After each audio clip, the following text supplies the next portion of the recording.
Hi, welcome to Arts and Entertainment. With Chris and Randall. I'm Chris. I'm Randall. And welcome to our show. First, I hope you're doing okay. Hope you're in a good place. Hope you're safe. Just want to give a shout out. I think this is a friend of yours, Brandeline Turner. Did I say that name right? Oh, Brandeline Turner, yeah. Brandeline Turner, thank you so much for sharing your likes and your comments. Did you know Brandeline did that? No, I didn't. When did she comment? Just this morning. I know. Oh, I'll check it out. I'll check it out. It was on her, I believe it was on her 80s that she commented, and then she shared our horror, I said, just like a New York, a horror episode. It's acceptable here. You know, you're tops in our books. So again, I will personally start if anybody who shares an episode and likes an episode and gives a funny comment, I tell you right now, anyone who does those three, or maybe just one of those three, I will immediately thank them before we do anything else on the show. Because would you agree, Randall, the people who like us, who subscribe to us, comment on us, and most of all, share us, you're the best kind of people, right? Yes, we love all the comments, feedback. Yes, definitely. And again, this is a great way of saying, if you like this show, please like and subscribe. If you hate this show and you want to hate watch, like and subscribe. If we're doing a good job, please leave a comment in one of those sections where there is a comment available, or send us an email at our website. If we're doing a horrible job, Randall, are you up for some criticism? Yeah, let's hear it. Then let's hear it. Bring it on. Bring it on. Bring it on. People are always giving me criticism offline. Like, you know what you could do to do the show better? I'm like, why don't you just write it instead? Oh, really? People tell you that? What are they? Well, you want to say some of the things people have said to you? No, not really. Because it's just kind of like, you should do a show about, like, okay, just write. I don't want you to talk. I just say, listen to the hand. No. Comment in comment section. That's the whole point of a comment section. So guys, seriously, the quality of our show is absolutely affected by your ability to say, you guys are terrible. Get it together, man. Or I want to hear, it definitely seems, I'll say this much, it definitely seems like 80s movies has gotten the most amount of response, and punk rock music has gotten the most amount of response. So I'm beginning to get a sense of who our viewers are. And I'm kind of excited because I feel like today's topic, I think, look, we're open to everybody, but I'm beginning to sense we kind of got a Gen X following. What do you say, Randall? Probably. Because it seems like when you have a show hosted by a 40-something and a 50-something talking about arts and entertainment, other 40-somethings and 50-somethings kind of want to come along for the conversation. Now, I'm really hoping there's people under 40 who are working on a research paper calling Understanding the New Middle-Aged Person, and they're watching this show. Well, I just want to say, Chris, that when we started doing this show, I thought that younger people mostly would listen to us because they would be interested in, I don't know, these topics, and they'd want to get a perspective of somebody that's been around a little bit longer, but yeah, that's right. Young people, don't you want to learn from your elders? Yeah, don't they want to? To all my friends who are boomers out there, don't you want to know what's hip and cool and what the young 50-something, 40-somethings are up to these days? Don't you want to be like us? Don't you want to be all fly and your Dockers and your Tommy Bahamas? Don't you want to know that scene? You're the coolest guy I know, Chris. Well, hey, I am a face of AARP. That's my goal. Hey, you'll be joining me soon enough, buddy. You laugh, but it's true. Actually, a friend of mine posed naked for I'm so dyslexic. AARP? Yeah, she did. She posed they have naked. Centerfolds? Well, she was called This Is 50, and they ended up not putting it on the cover, but they did put it on their online on their website. So it's as they used to say, it's tasteful. Well, it's tasteful. She's naked. But she's naked like this, not like, well, what the hell am I doing?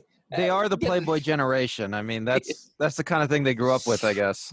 All right, well, and growing up and growing old. I'm trying to segue into what today's show is about in a way that's probably not appropriate. So just going to get into it.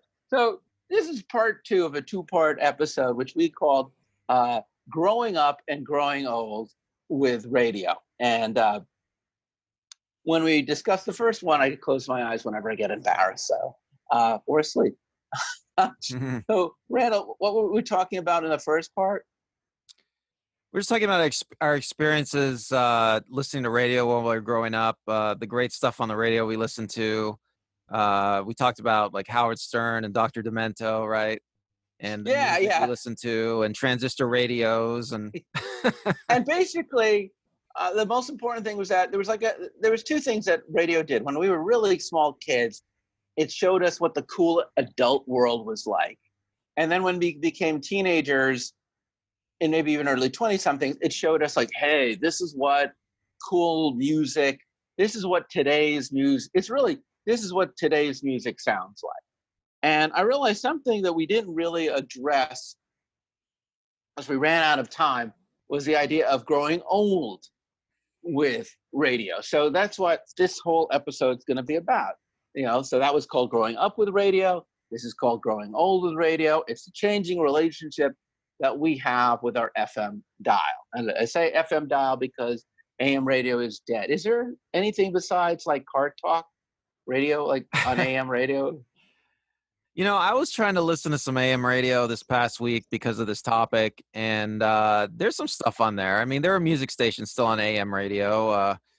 Okay. I think there's a Disney. Does Disney still have a channel on AM radio somewhere where they play like pop hits for kids? Oh, yeah. Disney radio. So basically, we're just going to act like AM radio died. So I'm telling you right now, if you're asking us why we're not talking about the state of AM radio, it's because it's dead. There's no AM radio. So can I just say something about AM radio before we continue? Please, go right ahead. AM radio, AM is different than FM, and then AM, the signal can go way farther.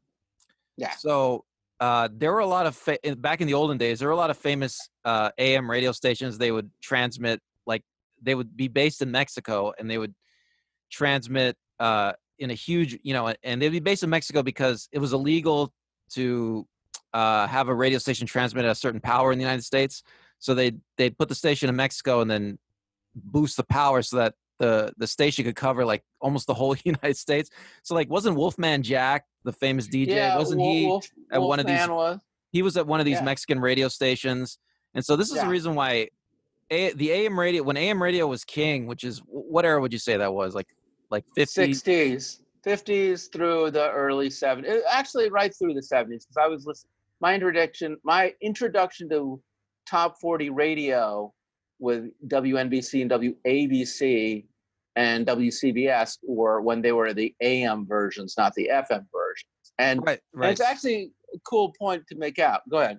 Right. So in those days, AM radio was king, and so you had these massive AM radio stations. They had massive audiences. They had massive coverage, and everybody was listening to them, right? And then the FM transition happened. And now you have like every city has dozens and dozens of FM stations, right? Yeah, I mean, basically in the late 70s, early 80s, more radios came with FM, and the sound quality was better, and the industry moved from AM radio to FM radio. The range was less. Range was less, but you get stereo. Amplitude modulation. And FM is frequency modulation. So, and what's the difference between amplitude modulation and frequency modulations, Mr. Science? Man, you're like, this is a pop quiz I didn't know was coming, but it's the waveform is totally different, the way it's propagated. And AM can only go mono, I think, and FM can be stereo, just because the way the wave is put together, I think. And so that was a big advantage, I guess, FM had when, they started introducing stereo. And when did stereo really start taking off? Like the late 60s, would you say? Yeah. All right. Well, let's get into our topic because we're almost 10 minutes into this show. We still haven't hit it. Let's get into it. All right. Let's get into it. So when we last left off, we talked about, basically around the early 2000s, we were starting to listen to talk radio a bit more. And I just want to explain. I wish I had mentioned it in the first going, but I feel like there's three distinctive experiences we get when we listen to radio. There is the experience of listening to radio by yourself, which is, I think, what I was thinking about when I was a kid and getting my own radio and how amazing it was to control the dial. And then there's the experience of listening to radio either at work or at the supermarket, but in like a public space. And then there is the experience of listening to radio with like family or loved ones or friends, which is a shared experience. And I guess in this episode, we're really going to try to talk about all three of those, plus the business of radio, which isn't something we really had a lot of chance to get into earlier. So it's a little bit more expansive. I can tell you one of the interesting experiences for me is I had a telemarketing job at the beginning of the 21st century. And I was sharing a booth with a guy who was slightly older than myself. And we had a transistor radio. I had one because a friend of mine had given it to me. And he suggested, instead of listening to pop music, because the commercials were just so loud and obnoxious, that we listened to KUSC, which is USC's classical radio station, hosted almost like 24/7 by a DJ named Jim Svejda. And that was a big turning point for me, because that's really when I got into listening to classical music. He's a great DJ. He didn't just play the hits. He played all sorts of classical. The station, because it was a university, played all sorts of classical music.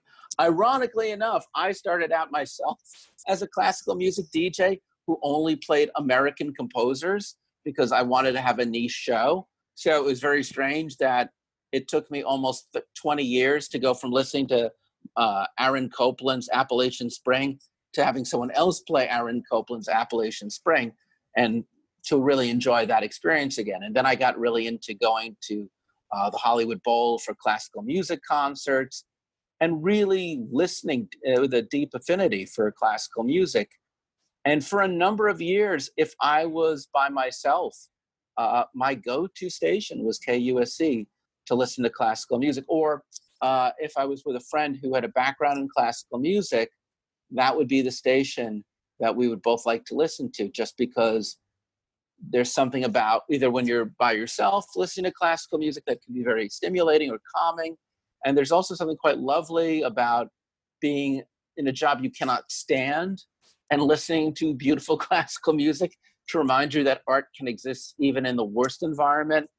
And there's something about listening to classical music, especially if it has a melodic feel, with the person you're with, it kind of it underscores the moment of this experience in the same way that score music might work in a film or TV show. Have you ever gone through any period where you were listening to classical music on the radio?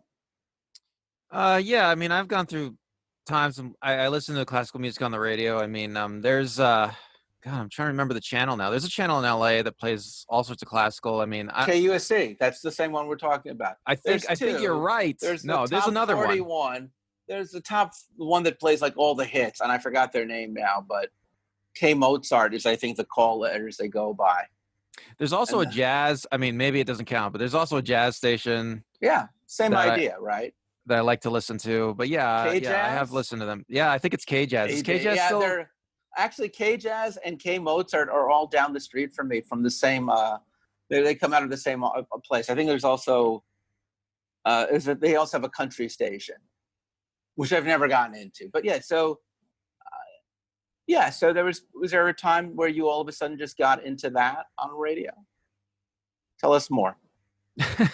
Yeah, I mean, there have been moments in my life where I start listening to a certain station a lot. Yeah, of course. I mean, I think that's what everybody does, right? It's like, well, that's what we used to do. I mean, today with smartphones, it's not the same, right? But in the olden days, you'd for a couple of months, maybe driving to work, you'd get hooked on some kind of channel, and you'd never change it. Yeah. And speaking of that, back in 2003, when you and I first met, driving to work, we had a job that basically kept us on the road all day. You remember? I hope you do. Otherwise, I mean, I'm 10 years older than you, so you better remember. So of course. We without mentioning who our employer was, we had a job where we went all over Los Angeles County putting how do you explain promotional materials around town, around the entire county of Los Angeles, which is very big. So we would get in the car at the beginning of the day. We'd drive to wherever the heck we had to do. We would place our promotional material there, and then we'd get back in the car and drive back. And I would say we were probably averaging a minimum of like 2 hours of our workday in your car, just listening to radio. More like drive time. More like 6 hours, but yeah. Right. But it's right. So it was a lot of like drive time radio. I don't drive. So for me, it was really my first experience of what it was like to be a commuter, where you start your morning in drive time, your afternoon in drive time, you got the lunch hour special. You're just in that car all day long. Didn't we spend most of our time talking though? I don't remember listening to the radio that much. Oh no, I remember a lot. We would listen. We had this happen where we'd start off by listening to, I remember it distinctly because you and I both liked, and we kind of bonded over this. We both liked NPR. Oh, yeah. We both liked, what's the Morning Edition. So we would always listen to Morning Edition on the way at the beginning of our route, and they would always have really interesting stuff. And Morning Edition, and then on the ride back, we would listen to maybe NPR a little bit for All Things Considered, but that would normally come on really at the very end of our workday. I just want to say something about NPR. Yeah. Before we go on, I mean, NPR is kind of, the format of NPR is kind of a throwback to the early days of radio, when radio was more like TV. I mean, there was a time when radio was heavily programmed like television, you know, with all sorts of different kinds of programming, fiction programming, you know, drama, news, right? All sorts of feature programming. And, but that all left radio because it's too expensive now for radio, right? Well, but NPR kept it up. TV is really that domain. But the thing I think, even if we were honest, is pretty much, with the exception of the show Morning Becomes Eclectic. And actually, that was neat because I knew the disc jockey at that time. And he was one. I have this interest in disc jockeys. So his name was Chris Doritas, and he did a show called Morning Becomes Eclectic. And it was neat to hear radio that was commercial free, that played music, popular music, rock music, alternative music. And I remember meeting him, and he had started out as a college DJ, very unassuming guy, not that much older than myself. And I always thought how cool it was to just be able to play radio, like just play rock and roll, alternative music, jazz, anything you wanted, anything that interested you, and to do so without commercial interruption, to do so without a playlist. It reminded me of being a college radio programmer. And I thought, man, that felt like in 2003, like the most unique thing. But pretty soon, while you and I were on the road, we had to listen to, you know, KOLS, KRTH. These are, if you don't live in LA, basically, at the beginning of the 21st century, the kind of radio station that would play classic rock, the kind of stations that would play alternative music, the kind of stations that would play a mix of contemporary rock and classic rock. There was something called oldies, where if you wanted to hear like music from the 60s and 50s, there was top 40. And you and I would just kind of listen to the stuff that we like. I remember once, more than once, when the Beatles would come on, you would just break down a Beatles song to explain what made this song so interesting. Do you remember that at all? Did I? Yeah. So I was always annoying. No, but do you ever remember like explaining to me why you liked a certain playing on the Beatles? I don't think I remember that, Chris. I don't think I remember You did. that. You would talk about. I did love the Beatles. In college, I went through a phase where I really got into just listening to the Beatles and. Well, that same person from college came out across, because I was really impressed with your understanding of the Beatles and your ability to show me what was going on in their songs and why a song that I'd always just thought of passively as fun had a lot of other things going on. And those were some great conversations. I think I vividly remember when Bohemian Rhapsody came on by Queen, and I sang the entire song from start to finish, and you were very impressed. But, you know, when I was a kid back in the 70s, everybody who was born in the 60s, we all knew every lyric to that, because that song was on like every 5 minutes. So by 1981, if you didn't know, literally, even the only line I ever kind of still to this day get wrong is Bazamouche or Scaramouche. Scaramouche. Yeah, Scaramouche, will you do the fandango? And then the response, which is some fake Italian that isn't really Italian. I never know how to get that line right. But I can get about 90. I was at my peak, I think I had 90% accuracy with Bohemian Rhapsody. Today, I think I'm more like at 75% accuracy. And then I remember later on, we must have been hanging out. We ended up doing karaoke on Bohemian Rhapsody. Do you remember that? I'm sure we did karaoke many times. Yeah, we did that, and I remember that. But that was fun, and it really pointed out that one of the coolest things always is when you get to listen to radio with a friend. In the car on a long drive, and the tune comes on, and like doom doom doom doom doom. I mean, look, Wayne's World, so you remember them going like doom doom doom doom doom. And that kind of experience can happen with so many different songs, depending on who you were in the car with. And then, I guess because you and I ended up doing different jobs and different things, I certainly liked a lot of the music from the early 2000s. Like, did you like bands like Phoenix or Franz Ferdinand or The Strokes? I don't really know those bands that well. Who were you listening to in the early aughts? The early 2000s? Yeah. That was kind of a dead time for me for music. Yeah, I mean, after grunge kind of started petering out, I just lost a lot of interest in music. Okay. Popular music. Around that time, you were kind of already, when I knew you, the music that you and I were listening to was, for the most part, already rooted in the 60s, 70s, and 80s. Well, you know what? And the 90s. I said it in the last episode, I think. I used to listen to the oldie station in San Bernardino a lot when I was in high school. And they played I think they played music from the 30s through the 60s, I think. And okay. I really liked all that music. Yeah. But like in the when you and I were hanging out, after you and I were hanging out, still in that first decade of the 21st century, I mean, were you digging any of the music that was coming out around that time? Muse?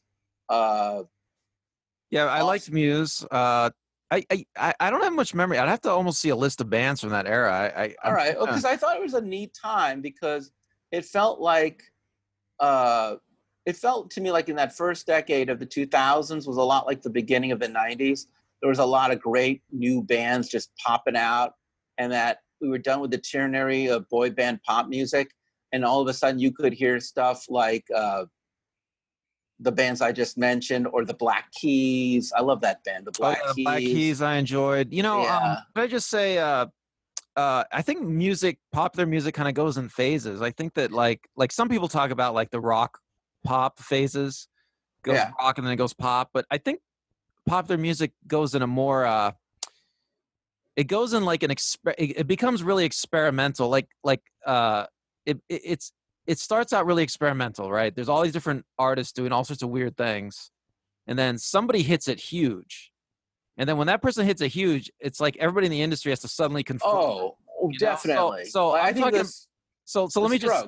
let me just talk about like Nirvana is a perfect example, right? So Kurt Cobain and Nirvana hit it huge. And then suddenly everybody has to become, this is the pejorative term that's been used. Everybody has to become Nirvana Junior, right? Well, I don't think so. Get on the grunge bandwagon. I don't think so cynically at all. No, I'm going to just go out and say what happened was Soundscan changed the way they did record, the way they figured out how record sales worked. So what happened was they changed it. Garth Brooks got a big bump in the early 90s, and Nirvana's second album, which is Nevermind, got a very big bump. Now, Nirvana was part of a music scene that had other bands in it and stuff, but it had been relegated to what was called college radio. And then all of a sudden, because they were a sound that was selling well, it made it possible for other bands that were contemporaries of Nirvana to appeal on a wider spectrum, which is commercial radio. I just want to bring this into today's show, if you'll let me. So in 2000, I think a band like The Strokes did the exact same thing. You know, they came out right after 9/11. Was that song Last Night, which a lot of people feel is a ripoff of American Girl. Yeah, Last Night, she said. So all of a sudden, coming out of, I would argue, coming out of 9/11, there was less of this Britney Spears or Boys, whatever that band was called. It was less pop. Insane. Even popular radio got away from happy synth pop to an old, clean rock sound of young kids doing cool, just cool rock music again. And there was kind of a happy medium for commercial radio to have this kind of pop rock sound.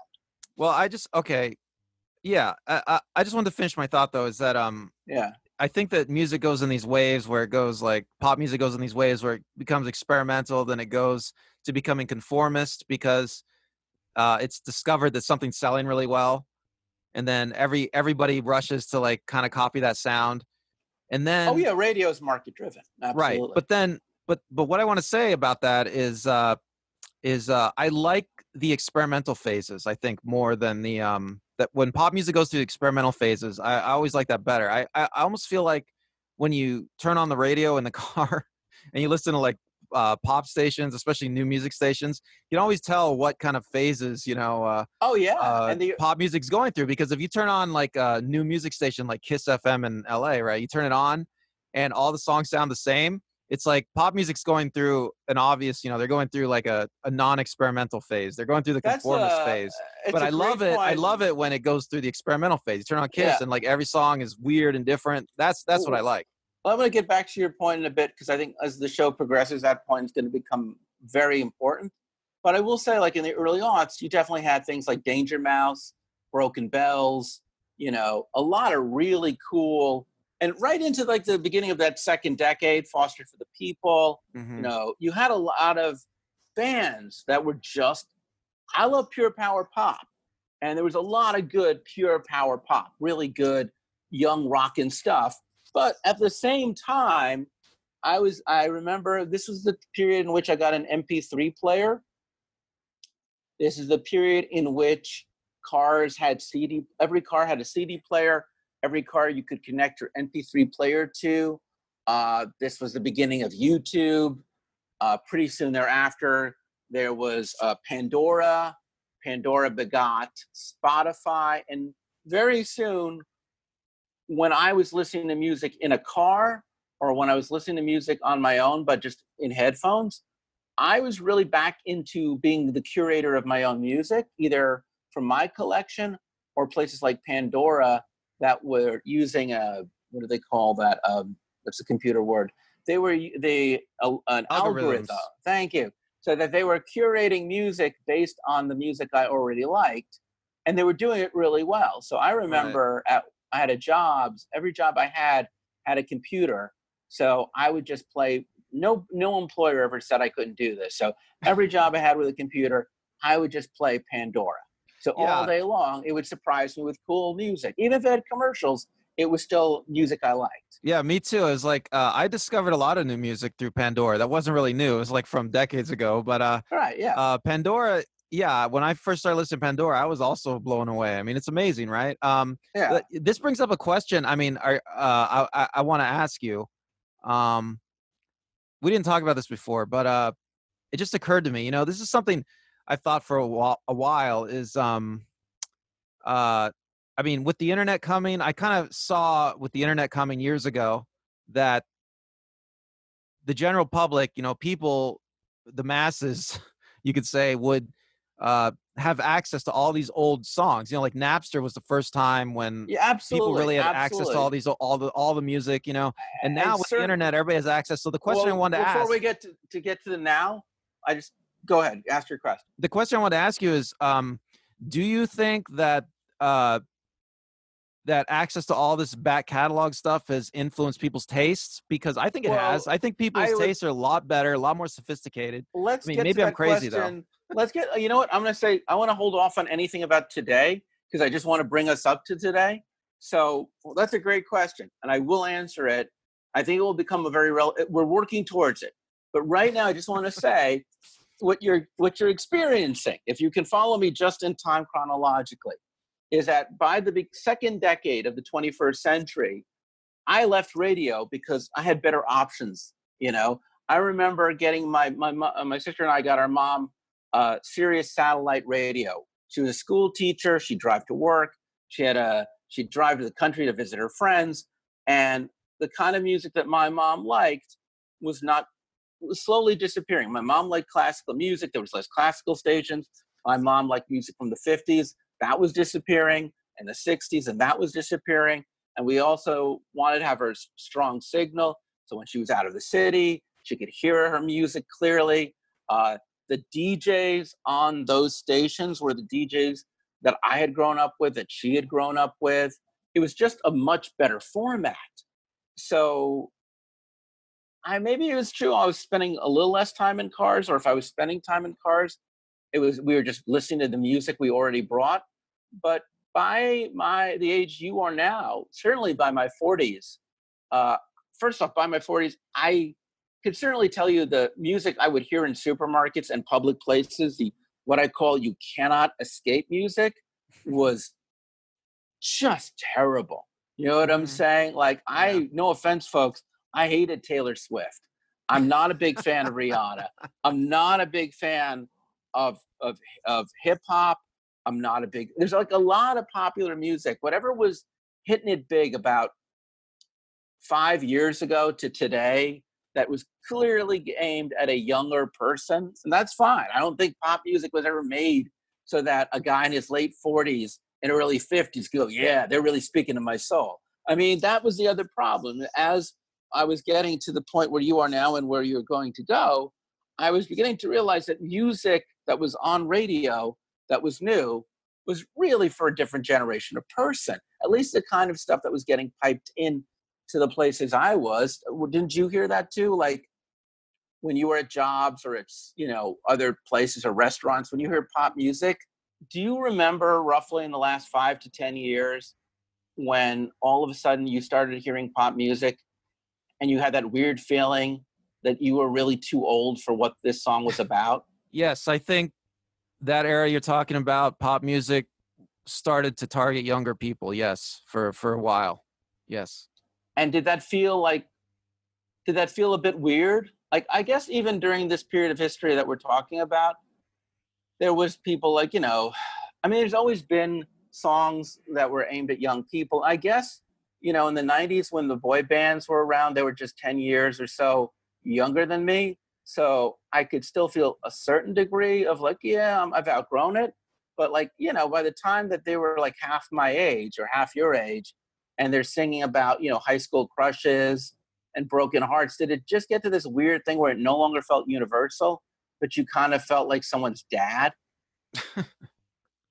Well, I don't have kids, so I don't know if I could ever feel like someone's dad, but I don't know. I mean, I used to listen to the 30s, 40s, 50s music. It was always geared for super young people, made by super young people. I don't know. Isn't the youthful, isn't pop music supposed to be targeted to youth? I mean, isn't that like the normal thing? Maybe so. But there just comes that point where if you were a young person listening to music from the 30s, then it feels like, oh, wow, those people back then knew what it was about. But once I think really, for me, once I got into that, what I call the Katy Perry, Taylor Swift, there was like about 5, maybe even 8 years ago, where there was just a slew of young female singers talking about broken hearts and boy bands coming out again. Well, I got a little secret for you, Chris. I'm a big fan of Bublegum Pop. I have always loved Bubblegum Pop. I mean, I don't think it's the greatest music ever, but I enjoy it. I do enjoy like a good Taylor Swift song, a good Britney Spears song. I do enjoy that stuff. Then maybe, in fact, I'll tell you my secret love from back in the olden days is Mandy Moore, who I thought was like the greatest bubblegum pop artist of all time. You and Ryan Adams. He was a teenager. I mean, her videos, her music, I love it. Wow, I did not know this about you, Randall. Yeah, I don't like to tell people. You're coming out. I should have known when you and I were hanging out in the car 20 years ago that you were, sometimes I'd go, hey, Randall, let's change the channel. Maybe you weren't really inclined to change the channel. I should have seen all the signs and red flags that you were a pop music fan. Oh my God, I need a minute there. I'm going to take this moment to just say, wow, okay. So you that hate means, pop music? You don't like? Well, no, but it means something that I guess, oh Lord, I'm learning things about us. I mean, that's the best beauty of the show, is that I think the only way one can really ever just, I think, stay in the world of really appreciating pop music is to find a way of, I think, connecting with today's young singer, you know, the emo artist or whoever. The only, yeah, I guess you never lose that connection. And God love you, man, but I lost that connection, and I started feeling like these songs, you know, and the artists that I like Radiohead or Elvis Costello or, wow, that is really not a lot of people. The artists that I like that kept on putting out music, they weren't getting a lot of radio play. So I just kind of walked away from radio, which brings us to the question that you had asked before, which is just recently with my girlfriend and I, we've been in the car an awful lot because we figure you can still self-isolate as long as you're in a car. And I've been just listening to copious amounts of popular FM radio here in Los Angeles County. And I know I asked you to do the same. So what have you found? I have found, well, I guess, you know, the last time I went through a phase where I was heavily listening to the radio while driving around in LA was, I don't know, man. It could have been like 5 years ago or more than that even. And very little has changed. I mean, maybe the oldies stations, the songs are a little newer, but the genres are all similar. You know, KIIS is still one of the only stations that's playing like the new music all the time. And yeah, I mean, K-Rock, I tried to listen to K-Rock. You know, K-Rock always changes over the years. K-Rock always, I don't know, K-Rock is a weird station, right? I mean, they're always kind of changing their format. I think you're talking about KROQ.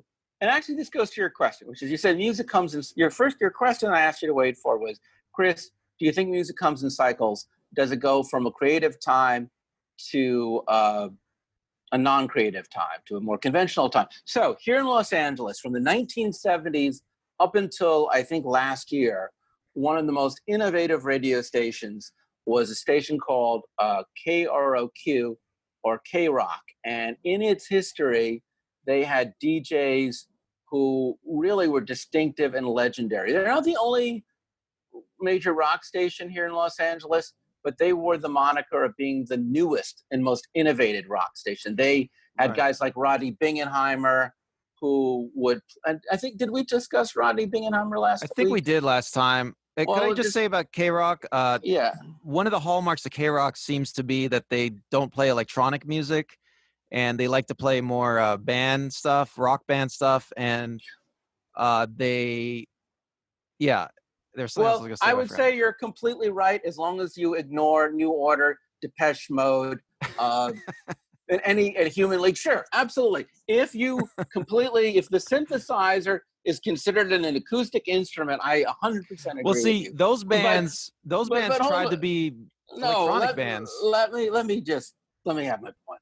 Yeah, go ahead. Which is that in the 70s, 80s, 90s, they broke a lot of new bands in LA. They were really innovators.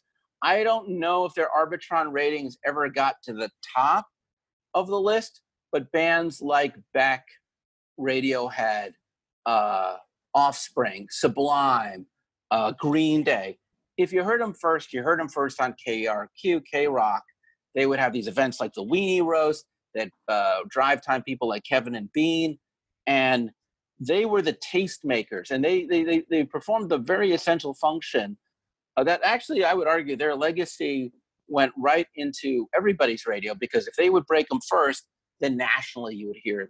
And then just this past last year, or actually I think this year, the owners of that station took away their format and brought in a new format, which is mostly, I would argue, a contemporary youth-oriented top 40 radio station format with a few sprinklings of classic 90s and early 2000s pure power rock that we just mentioned, occasionally maybe one 80s song that was a big hit, and they migrated the more new wavy stuff to another station that they owned, which up until recently had been more of a pop station called Alt 97, which is a mixture of still some new music, but less. It's the difference between KROQ, and I'm getting really in the weeds here, and Alt 97 is, I would say 80% of what they play on KROQ is new, and 20% is classically alternative.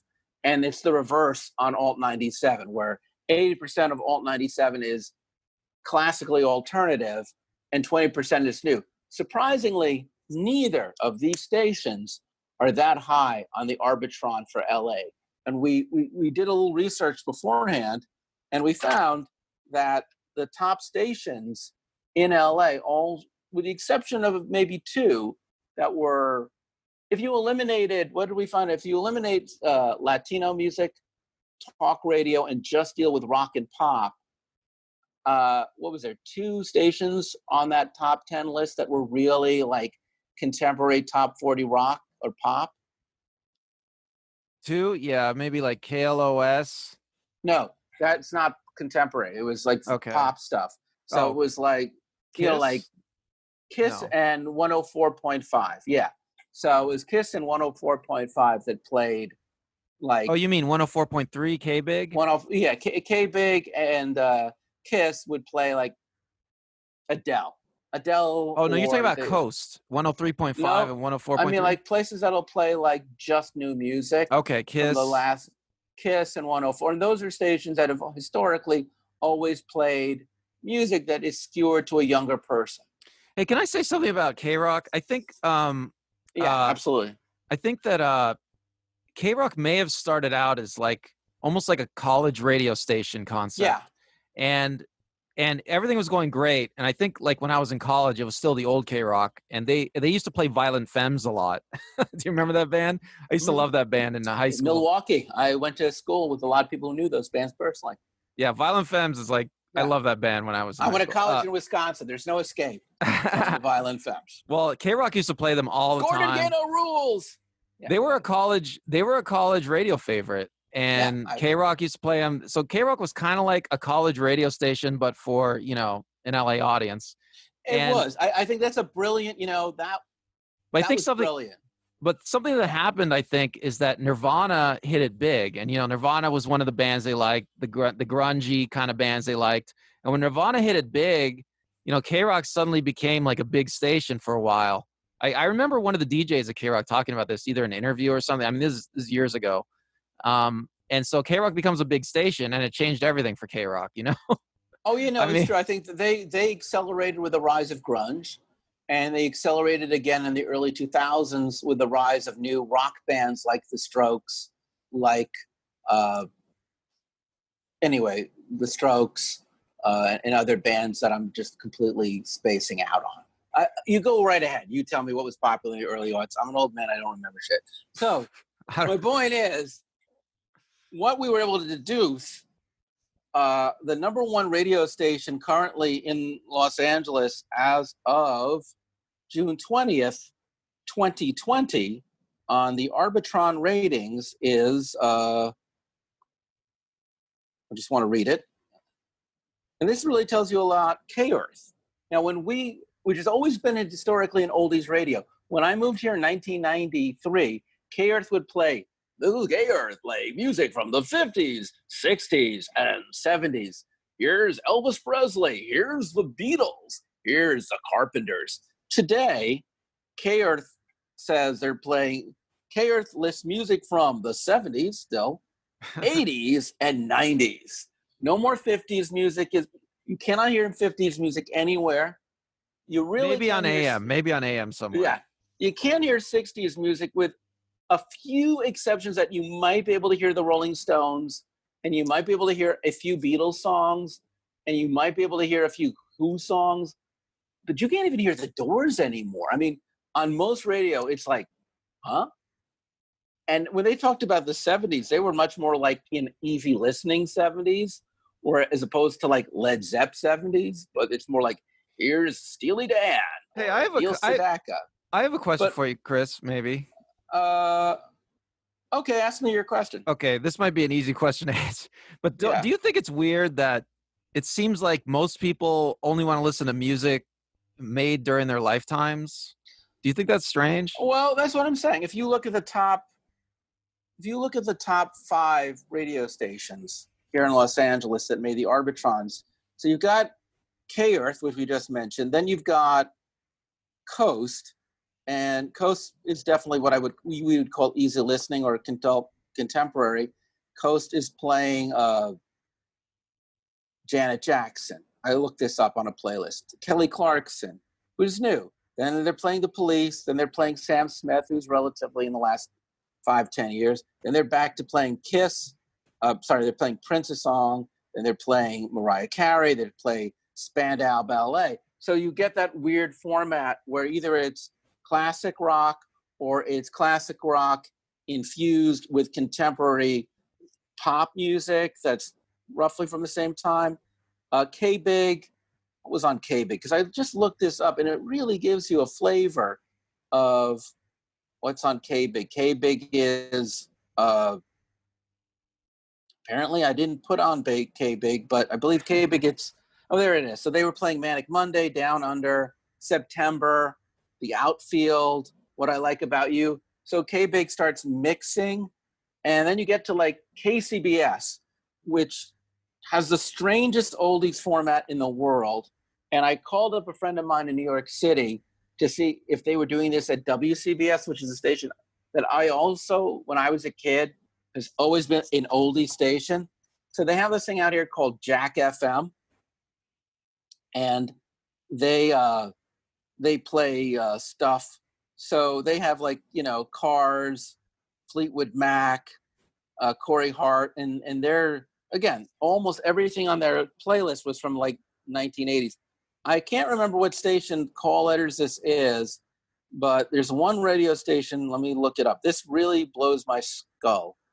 I really want to share this with the state. It's an LA station. Give me this minute, please. Always come prepared when you do these shows. Always be prepared. Always be prepared. Come on. Okay. KUSC, going back to the number one station, the oldie station that we were just talking about. Last night at 9:00, they played Eye of the Tiger by Survivor. Before they played Eye of the Tiger, they played Once in a Lifetime by the Talking Heads. And before they played that, they played Sweet Home Alabama by Lynyrd Skynyrd.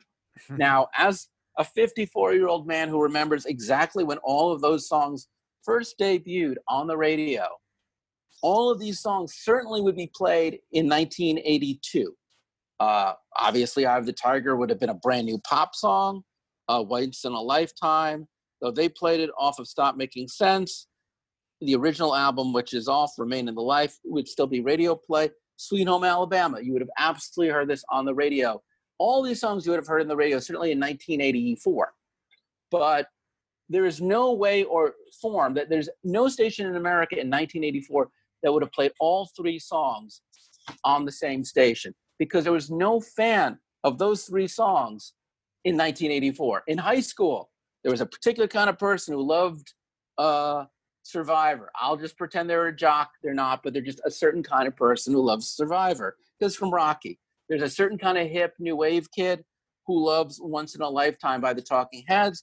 And it was definitely a 1970s Jack Daniels t-shirt dude who loved Lynyrd Skynyrd's Sweet Home Alabama. So this idea that oldies music now compresses what were distinct subcultures into one moment in time on one level kind of offends me. But here's the weird confession, Randall.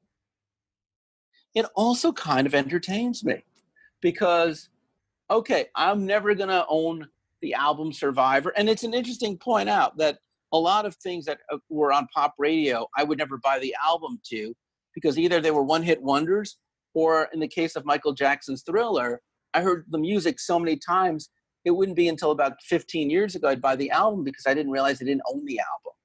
But do I enjoy listening to Survivor every so often for pure nostalgia? Hell yes.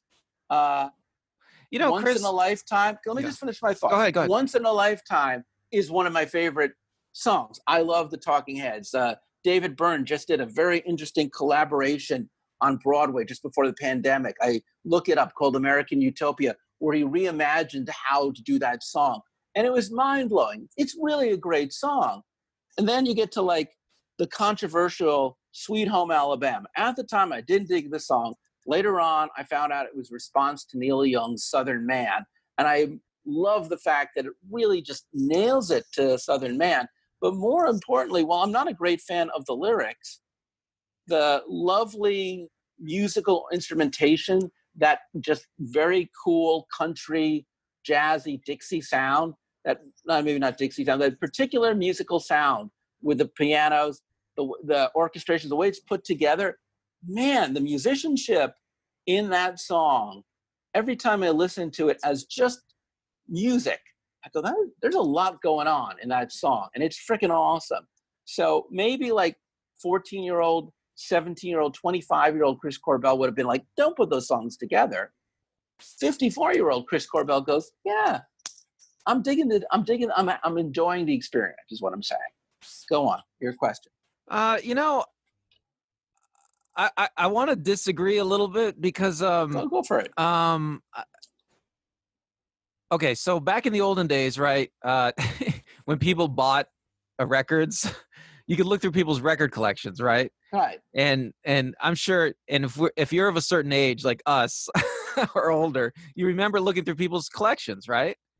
And like you go to a party or something, you look through their collection, you know, I don't know if you could even do that today. Like, what would you look through somebody's Spotify playlist or something? I don't know. Yeah, you'd look through their playlist, or if they're our age, you go to their house and you look at those old dusty CDs that they have, you look at the vinyl that they bought. Yeah. But I think it's possible that you could see all three of these songs in somebody's collection, and even back in those days. And no, absolutely I don't think... not. No fucking way. No, dude, I'm 10 years older than you. Let me tell you, I remember when your musical choice was a political choice. If you were one of those kids who had on an army jacket or a jean jacket in 1982, and you just listened to like Led Zepp and Pink Floyd, you belonged in one camp. On the other hand, if you wore your members only jacket or your Michael Jackson kind of leathery jacket and with anything with freaking epaulets, and you were listening to Journey or Survivor, you were a pop kid, you were mainstream. And if you had the audacity to like wear an overcoat in the middle of summer, or a sports jacket, you know, or a old blazer, or cut the sleeves off your shirt and listen to this really weird punk new wave music, you were in another camp. These were very, very specific, like religions that you would choose. You know, I don't know, Chris. Maybe you're right, but maybe you're right about this. I was there. That's all I can say. I don't know what it was like. I mean, by the time you got to high school in San Bernardino in the late 80s. Well, you know, I've always listened to oldie stations. I've always been more politically neutral about all this music. I mean, I was never in any kind of like in crowd ever. So I've always been more politically neutral about all art. You know. Okay, well. So maybe it's just my personality, but no, I think you do definitely have a point. So you think the oldie stations compressing these into one playlist? Why do you think that happens? Is it because the time has worn away the politics of these songs? Well, it's a number of things. First off, I have been fortunate enough to just always have this hobby of, you know, talking to DJs. And I've been really fortunate to write to DJs of all ages. I've talked to the DJs that I grew up with. I know DJs in LA radio. And there's a couple of things that are happening. First off, DJs have less control now in picking their own music. There's fewer and fewer stations where a DJ controls what they pick. The average age of it, there was a whole generation of DJs that we grew up with that have basically either retired or they just stopped getting hired. DJs don't keep their jobs forever. They move around from town to town. Stations change their format. there are a lot of DJs right now who are in their 40s and 50s who came up when we came up.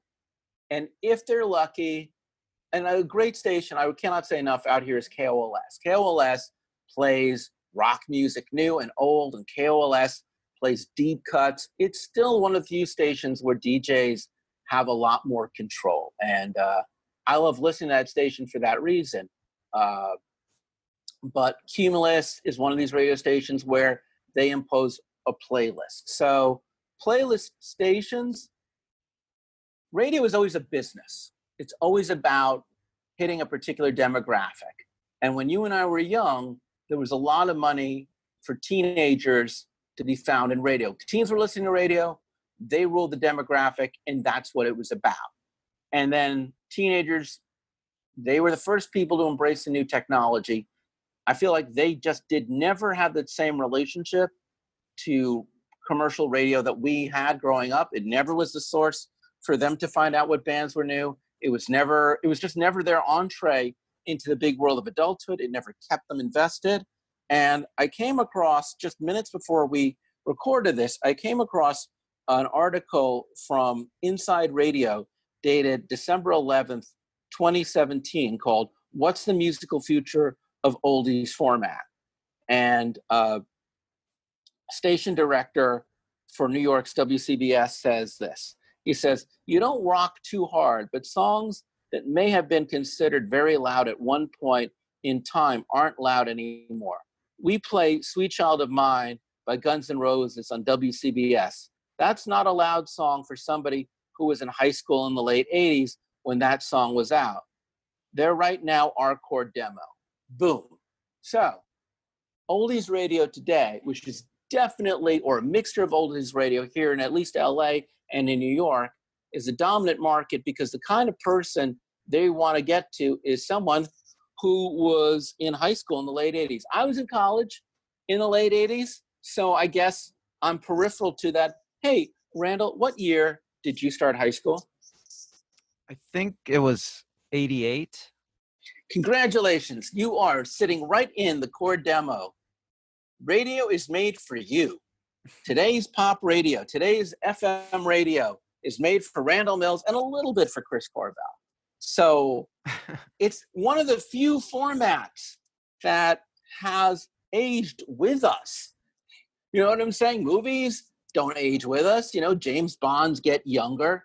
TV series go off the air, they get rebooted, they come back again, they have a new cast. Novels, the novelist dies, a new generation writes their own work. But only in the land of radio has time truly and purely stood still. Yeah, they're always chasing after the same demo, right? As they age. The exact same demo. They're not chasing after today's young people. They're chasing after people who are today's young people in the 70s and 80s and early 90s. That's who they're chasing after. They've been, in a weird way, the fallacy of KROQ, I'd argue, is they had developed a core following of the same listener for 20 years, and they thought it was time to shake that person off.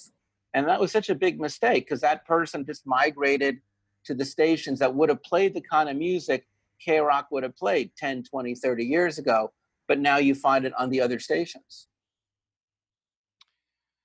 You know, what I'm struck by in that quote, though, is that DJ is talking about Sweet Child of Mine in a purely aesthetic sense, right? I mean... Actually, it's a station director, not a DJ. It's someone who builds playlists that...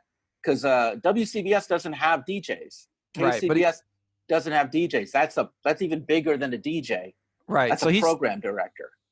Right. So he's talking about it in an aesthetic sense. So it's like what you're talking about with how KRTH is mashing up songs that are politically at odds with each other, but it's because they all, I guess, share aesthetic characteristics that make them pleasant in a playlist. Yeah, I mean, it's like time just wears away the politics of all these songs, right? I mean, well, I hate to say it, but I think the older we get, we no longer look to radio to find out what's new and exciting, because I can't relate.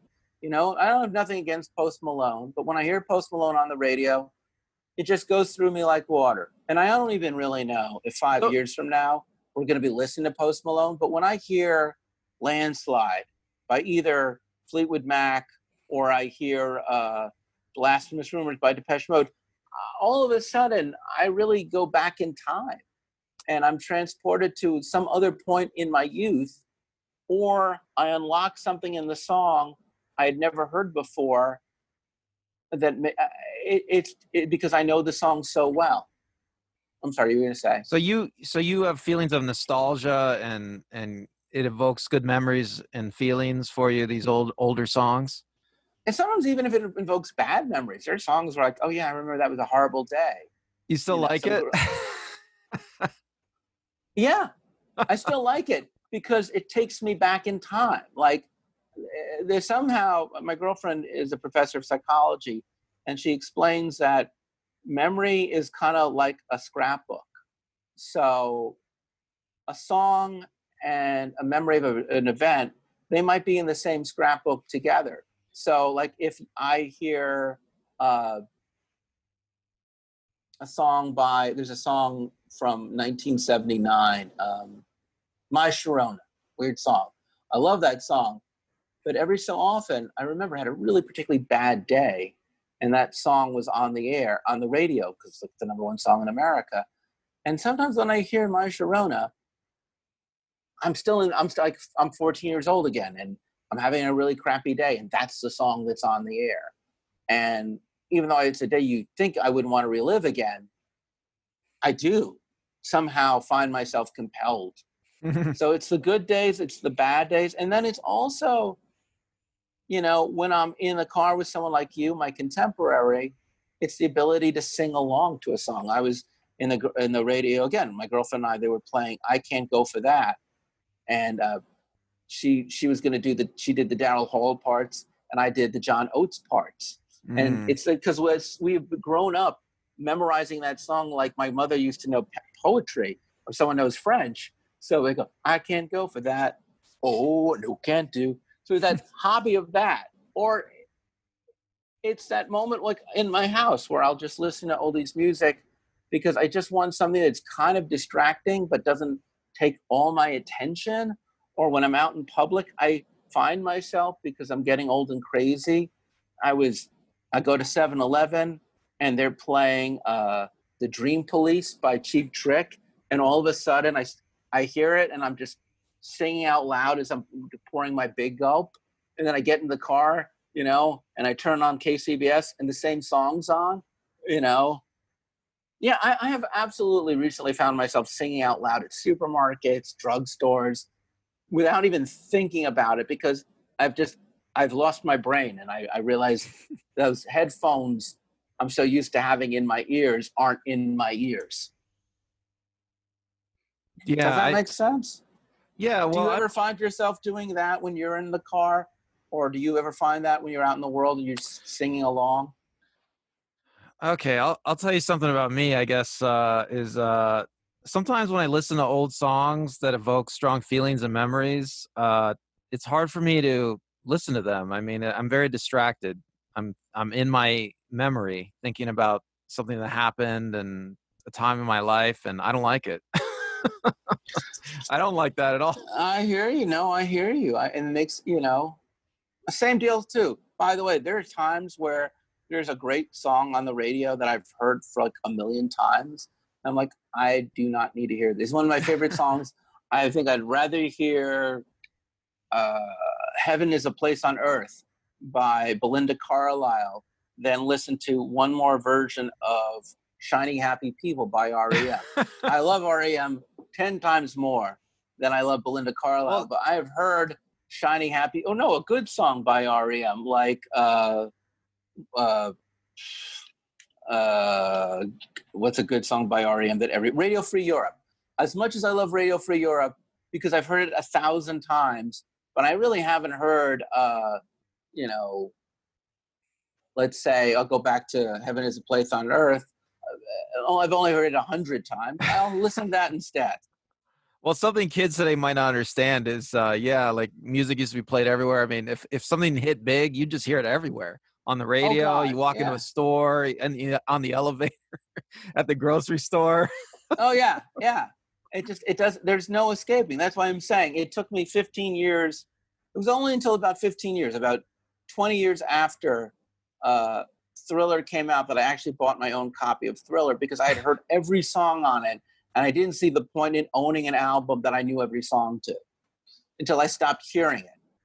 Your relationship to music, I wanted to say something else. Your relationship to music, from what I've read about like the pre-industrial world, that was kind of like the relationship most people had to music. I mean, people sang songs over and over, they memorized these songs.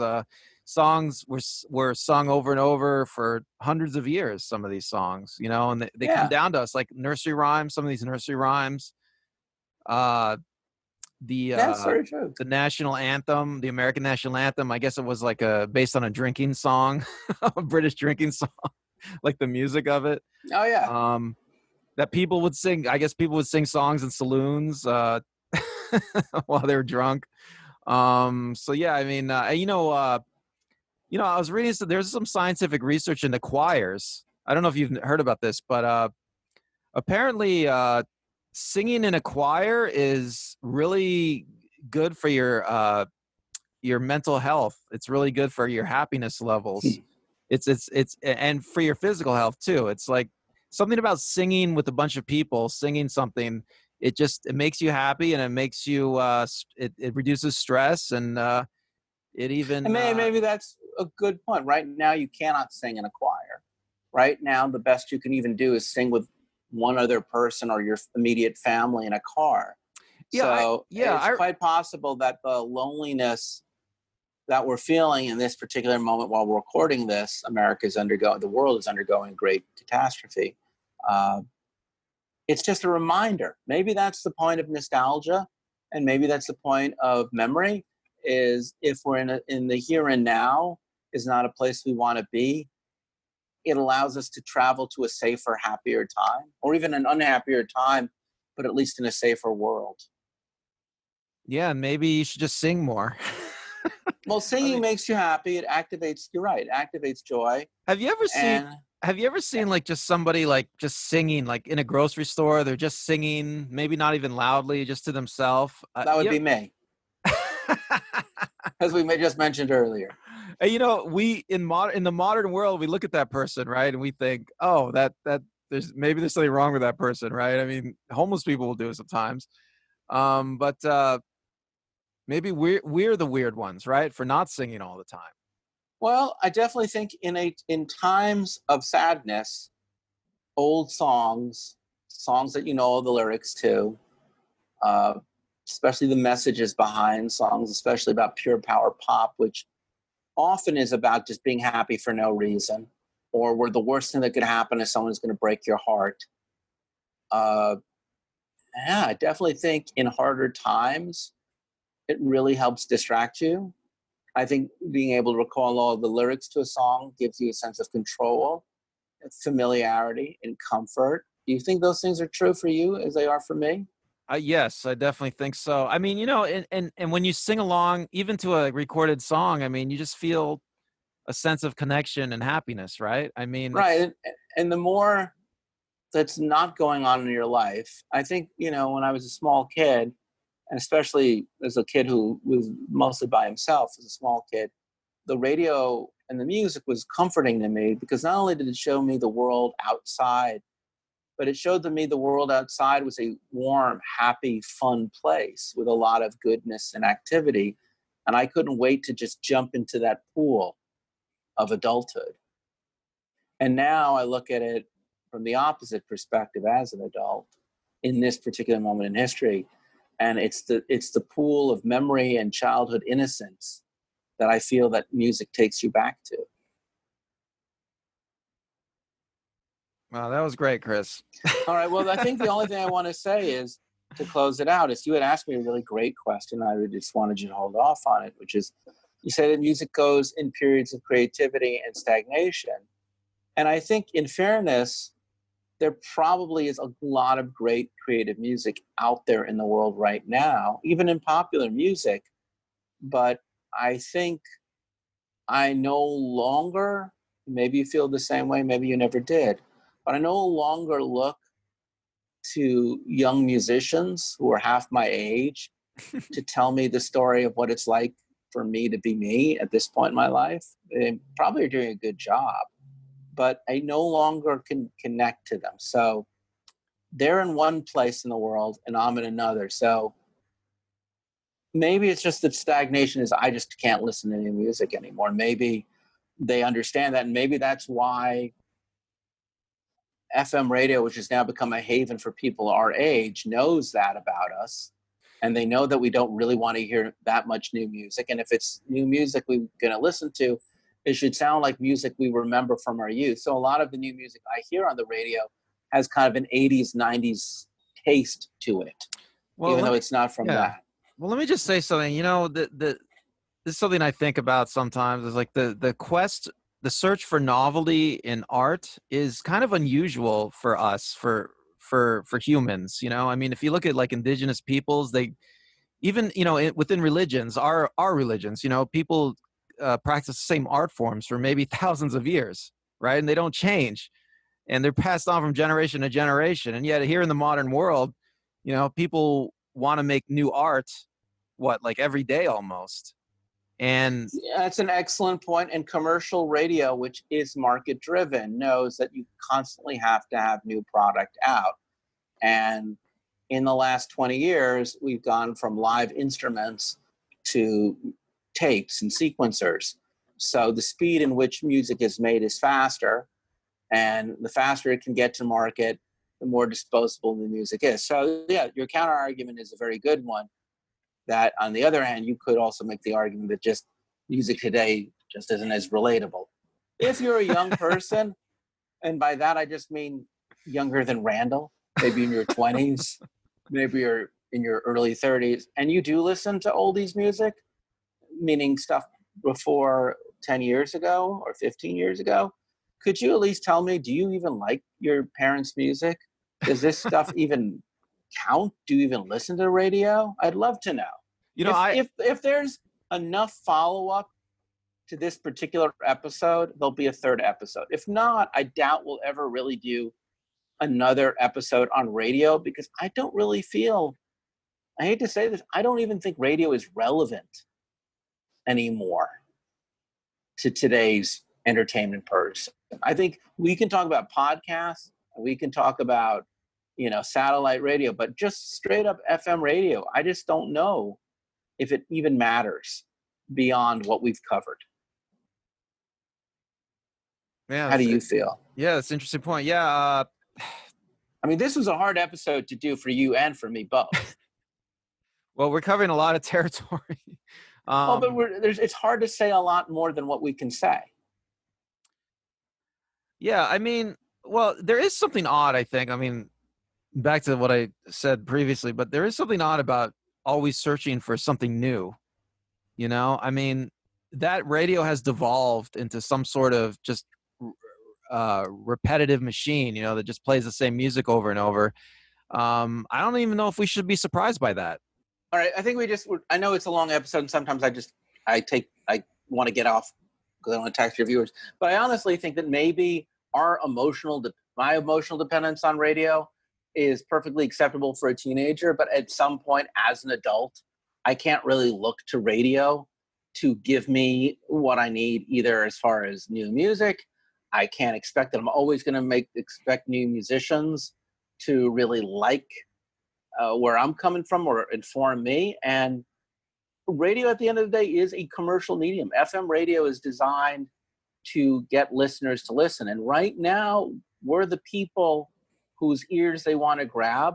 And they've done their research. And they know if we wanted to listen to something newer, they'd play something newer. And if we wanted to listen to something older, they'd play something older. But they've put the time and the money in to know that if they want you and me listening to them, this is the music that we want to hear. And boy, it is weird to think that in some ways, I think FM radio knows us better than we know ourselves. Oh, and that's scary. Yeah. Because it's the only commercial medium, I feel, that has decided that instead of focusing on the youth of America, they're going to focus on these two middle-aged men and women and our friends and all these people, and just stick with our generation, the Gen X kids, for at least the time being, and give them what they want, regardless of whether or not they want to admit that's what they want. And if radio feels like it's no longer relevant, it's only because we ourselves maybe no longer feel like we're relevant. And maybe that's the point, is that if a commercial medium grows old with us, then it grows old too. I guess the only thing we'll know is when we're finally, probably in 10, 20 years from now, either we're going to be no longer radio's demographic, and like the boomers, we'll be shuttered aside for today's people, and they'll be like playing the hits from the early 2000s to 2010, 2020, 2030, and here's Post Malone, oldie but goodie. And or radio as we know it will simply cease to exist. But I do feel that as we grow old with radio, which is the thesis of this show, either we'll move on or they will move on. And that's the last word. Randall, do you have anything you want to add? Nope. You got it, Chris. Thank you so much. This was a longer, but I really would love to know what your thoughts and feelings are. Until then, I'm Chris. I'm Randall. Thanks for listening to our show. Thanks for watching our show. Bye.